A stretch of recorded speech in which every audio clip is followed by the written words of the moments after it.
Shalom a todos, estamos em Parashat Be'ar Bechukotai. Nossa Parashá está falando sobre o ano sabático, sobre o Yovel, o jubileu. E se a gente prestar atenção, uma coisa muito interessante, que podemos ver que o ano sabático funciona que tem 6 anos que a gente trabalha, o 7º ano a gente deixa a terra descansar, como se fala. E o jubileu, depois, a gente está aprendendo no ano 49, volta os escravos, saem os escravos livres, volta aos campos para os donos, os primeiros donos. Mas a gente precisa entender qual é o segredo disso, qual o ponto aqui. Parece que tem uma situação de zerar de novo. Aí tem 6 anos você trabalha, fruta, de repente, tudo vai precisar começar tudo de novo.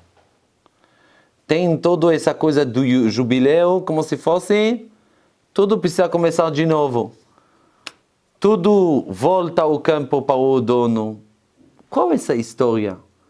E qual é o significado desse número 7, que está sendo repetido nossa parashá, em outros lugares? Claro, no Shabbat, 6 dias trabalhar, 7º dia não trabalha, zerando, tudo zerando. O que quer dizer isso?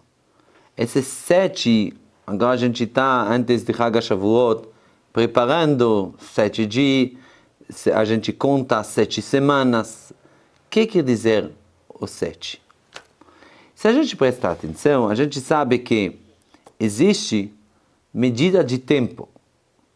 Temos o dia ele está nascer do sol, pôr do sol. Na verdade, o dia ele está esse tempo, na verdade já tem o sol que causa esse tempo do dia.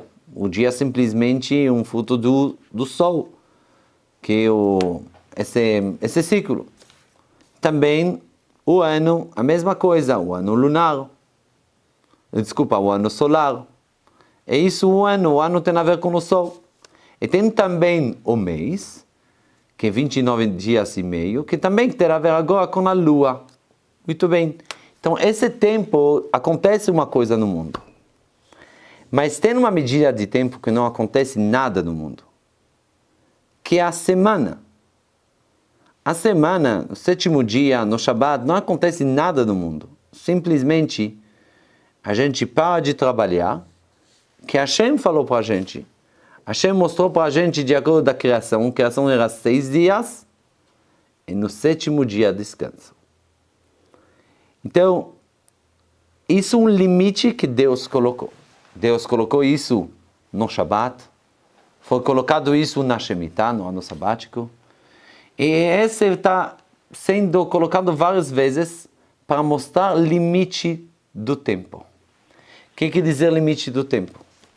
A gente sabe que na criação do mundo, Hashem, ele deixou as pessoas viver 1000 anos, quase 1000 anos. Hashem queria que a pessoa vai viver o máximo. Hashem é todo bondoso, queria que a pessoa vai viver o máximo. Mas o que estava acontecendo? Pessoas pecavam muito, porque não estavam vendo o final dessa vida. E já que não tinha final dessa vida, não tinha significado e importância de cada minuto e minuto de vida que Hashem deu para a gente. Por isso Hashem limitou isso para 120 anos. E isso é o segredo. Nós sábios falam que também na Torá está escrito o que quer dizer Tov Meod? Uma das explicações, Tov Meod é a morte. O que quer dizer? A morte, ela, o limite da vida, dá o significado, a importância da própria vida.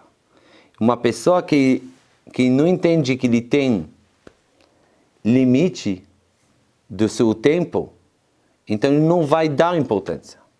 Vamos imaginar também isso com dinheiro. Se alguém não tem limites do dinheiro que ele tem, nem sabe tudo que ele quer ele recebe, então vai fazer todas essas besteiras com o dinheiro dele. Não vai ter importância nada do dinheiro que ele tem. Quando uma pessoa ele vai fazer coisas boas, vai poder como se fosse dedicar o dinheiro dele para coisas boas. Ele sabe que tem limites. Limite não é para sempre. Não é quanto ele quer. A mesma coisa com a vida. Quando a pessoa entende que tem limites, isso que dá importância para a própria vida. E isso que Hashem queria. O Shabbat, e também no ano sabático, dentro da gente a gente precisa saber essa coisa do Olam Hazé, trabalhar material, não é para sempre. Tem limites. Tem no Olam Abá. Por isso que uma pessoa ele precisa fazer de tudo para poder transformar esses dias que ele tem de uma maneira máxima, para poder que cada dia ele vai poder transformar como uma coisa eterna, uma coisa que vai ficar mesmo depois dos 120 dele. Isso que uma pessoa precisa saber. E isso o grande segredo do Shabbat, o Shabbat normal, o Shabbat da terra. Tudo isso é para colocar dentro da cabeça da pessoa que existe limite de tempo. Certo? Então é isso que a gente está aprendendo aqui, mas tem ainda mais um ponto, ainda mais forte. Tem uma Gemara, Masechet Brachot, que conta sobre Rabbi Yochanan ben Zakkai, que antes de falecer, os alunos visitaram ele, quando visitaram ele estava chorando. Ele chorava. E aí perguntaram aos alunos, por que você está chorando? Certeza você está indo a um Gan Eden? Ele falou, não, eu não sei se eu estou indo, agora eu estou indo por julgamento, eu não sei se vão me colocar no Gan Eden ou no Geinam. Vou para o paraíso ou vou para o inferno? E a pergunta é, como Rabbi Yochanan achava que ele vai para o inferno? Tantas coisas boas ele fez na vida, tanta Torá ele estudou, ele ensinou, como ele pode ir para o Geinam? E a resposta é que Rabbi Yochanan entendeu um conceito muito importante. Normalmente a gente está pensando que se a gente está no caminho certo, se a gente faz mais mitzvot do que averot. Se a gente faz mais mitzvot do que averot, a gente é tzadikim. Mas o que vai julgar a pessoa não é quantidade de mitzvot que ele fez. Não é quantidade de páginas de Torá ele estudou. Não é isso. O que vai ser julgado a pessoa é sobre cada dia e dia que Deus deu para ele como presente, o que ele fez com esse dia. O que ele fez? Vamos imaginar alguém que tem como se fosse uma empresa de investimentos. É verdade, ele está convencendo as pessoas, vem investir na minha empresa, pode investir na minha empresa. Tudo bem. Aí tem algumas pessoas, colocam dinheiro na empresa dele. Aí um grupo colocavam 10 milhões de dólares no investimento para ele trabalhar, fazer isso muito mais. Depois de um tempinho, depois de um ano, eles chegam para ele e falam, olha, mostra para a gente o quanto você conseguiu fazer com esse dinheiro. Aí ele conta, aí ganhei 20 mil, aí mais 10 mil, aí mais 5 mil, aí mais 30 mil. Olha, é muito dinheiro isso, né? Eles olham e falam, não, você não entendeu. A gente te deu 10 milhões. Não é, a gente não te deu pouco dinheiro.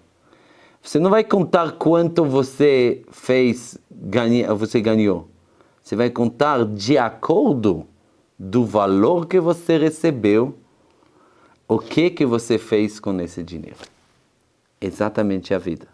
A pessoa vai ser julgada o que fez com o tempo que ele recebeu na vida. É por isso que Rabbi Yochanan estava preocupado. Porque mesmo que fez tanta Torá, talvez tenha um tempinho que não vai poder explicar. Essa hora não sei explicar o que eu fiz Por que eu fiz isso? Se uma pessoa, por isso que é tanto importante. A gente entende agora que não somente o tempo ele é importante, mas ele é o mais importante. Quer dizer o quê? Que não é que a gente, o mais importante é a Torá e Mitzvot, e a gente está fazendo Torá e Mitzvot. Não. O que é mais importante em nossa própria vida? Que a gente vai viver no máximo, a gente vai pegar esse presente que Hashem deu para a gente, que é a própria vida, a gente vai preencher na melhor maneira. Quer dizer que o principal agora é o próprio tempo e a vida.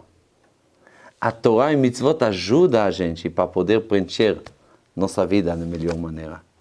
Isso é totalmente diferente. E por isso a gente pode entender, se a gente pensa, a festa que Hashem deu à Torá, mais importante, a gente ficou como se fosse um povo. A gente chama isso de festa de Shavuot, de semanas, que tem a ver semanas. Semanas a gente já contou. Essas semanas, você chama isso de Chag Shavuot? Na Torá está escrito Chag Shavuot Tispor Lach. Está escrito claramente que essa festa se chama Shavuot. Mas por quê? As semanas são somente para poder contar até chegar para essa festa. Por que se chama Shavuot? A resposta é, Shavua é o segredo da importância do tempo, que está limitado com o número 7. Com o Shabbat, tudo essa coisa, o Shabbat que é o Olam Haba, que é a parte espiritual, faz a pessoa lembrar, esse mundo material tem limites, no final chega o espiritual. E por isso essa festa é chamada de Chag Shavuot, lembra dessa medida de tempo, que é tanto importante. E uma pessoa normalmente na vida, quando ele é jovem, parece que tem todo o tempo, tem muito tempo, talvez de assistir novelas, de assistir aqui, tem um montão de tempo. Fala o Hafetz Chaim, é como se fosse, antigamente não tinha telefones, não tinha tudo isso, alguém que ia lá ficar, vamos dizer, um jovem vai estudar em Paris. Aí a família é longe. E aí ele precisa mandar uma carta. Então ele vai contar sobre os passeios e está escrevendo bonitinho, assim, com letras grandes, para poder entender bem. E depois que ele está contando tudo que ele passeou, de repente, tem um monte de coisas para escrever. Mas a carta acabou. Não tem mais espaço. E isso fala o Hafetz Chaim, exatamente a vida. Se uma pessoa ele entende que a vida é limitada, então ele vai colocar um significado maior para a vida dele. Significado maior para a vida dele. Isso ele vai fazer uma coisa com a vida dele. Quero somente terminar com uma história sobre um empresário que precisava chegar para um país longe. Ele tinha pouco tempo de ficar nesse país, tinha várias reuniões de venda, de mercadoria, de tudo isso. Então ele estava com pouco tempo. Ele chegou de navio para chegar para esse país e decidiu, já que tinha tantas pessoas no navio, decidiu ficar primeiro, já se preparar para ficar o primeiro que vai sair do navio. E aí ele ficou lá primeiro esperando e está vendo já o porto. Ele quer já correr e está vendo que o porto está cheio de pessoas. Ele fala, que coisa, essas pessoas agora vão me atrapalhar para poder ir rápido, eu não tenho tempo. E aí, abre a porta, ele começa a correr, de repente alguém, segura ele. Fala, oi, tudo bem? Fala, aqui tudo bem, não preciso ir, preciso fugir. Fala, não, nada fugir, nada disso. Querido, você é nosso rei. Ele olha ele e fala, eu não sou rei, nem moro aqui, o que você está falando? Sim, nosso rei, viva nosso rei, viva nosso rei. E levam ele na cidade, ele não tem como fazer, está entendendo que ele precisa fazer o jogo. Ele fala, tá bom, perdi esse dia, daqui a pouco vai chegar o rei de verdade deles, eles vão me deixar trabalhar. Mas aí chega lá no palácio, coloca ele, tudo royal, ele fica lá no palácio, e aí ele estava muito, muito cansado, foi dormir, falou, sabe, eu vou dormir, amanhã vou me acordar desse sonho, não é realidade que agora eles me fizeram um rei aqui. De manhã levanta, está levantando dentro do palácio, chega todas as pessoas para servir ele, para dar café da manhã. Ele falou, que coisa, que podemos fazer? Aí ele continuou a fazer o jogo. Aí chega para ele, olha, é assim o país, que você acha, o que precisa fazer? Ele precisa responder o que ele precisa fazer com o país. Ele entende que de verdade ele ficou rei. E assim estão passando os dias, ele é o rei desse país. Mas sempre ele estava assim atento, que tem, sabe, as coisas não são tão... Parece as coisas lindas demais. Ele tentou fazer de tudo para aproximar um dos rapazes que parecia para ele muito, muito confiável. Aproximava ele muito, porque os outros que perguntavam qual é essa história de ficar rei, ninguém queria contar para ele. Então esse rapaz começou a aproximar, deu para ele casa nova, deu para ele tudo, um salário enorme, tudo aproximou ele muito, até que se sentiu que esse rapaz, ele é uma pessoa que está admirando ele muito. Ele um dia fez um passeio com ele, somente ele e esse rapaz, foram para uma floresta. Chegaram na floresta, ele fala para esse rapaz, olha, agora eu quero que você me conta, o que é essa história? O que é essa história que eu virei rei? Aí o rapaz fala, não posso contar.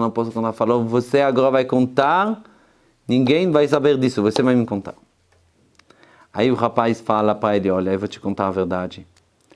Dentro do nosso país, normalmente, como muitos países, tinha um rei, que ele ficava rei, e os filhos dele ficavam rei, e assim, descendência a descendência, passava o reinado.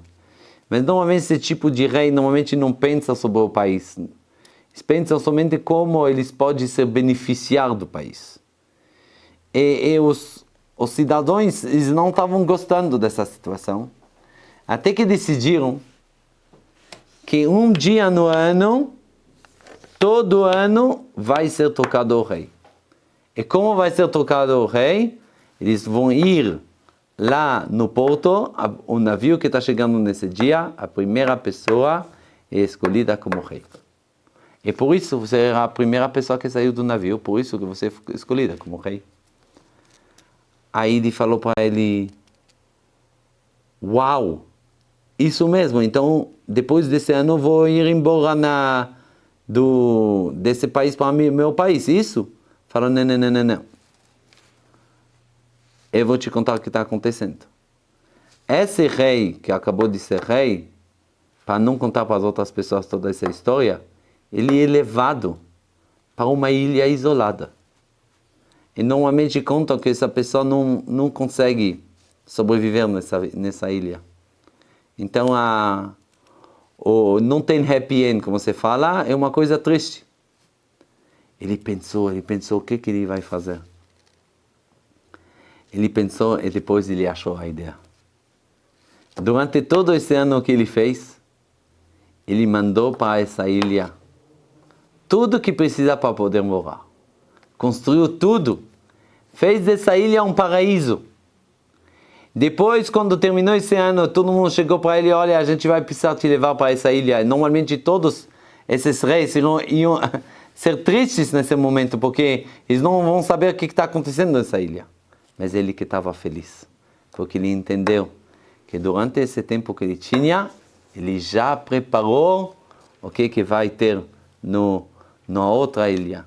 Isso que a gente está aprendendo dentro da nossa vida, o mais importante, que Hashem deu para a gente cada minuto e minuto, para poder transformar isso, para ser tempo que é eterno. Transformar isso do Olam Hazé, transformar isso para o Olam Abá. É isso que a gente está aprendendo nessa parasha de Parashat Behar. O tempo é limitado. Tem dias que pode trabalhar, tem anos que pode trabalhar, mas sempre no final tem limites. Esses limites faz a gente lembrar que o mais importante não o que a gente faz na vida, o que a gente não faz na vida. Como a gente consegue, como se fosse encher, como consegue ter uma vida plena, como consegue pegar cada minuto e minuto e de transformar isso como tempo que a gente está fazendo Torá, mitzvot, e transformar esse tempo para um tempo que é eterno. Shabbat Shalom.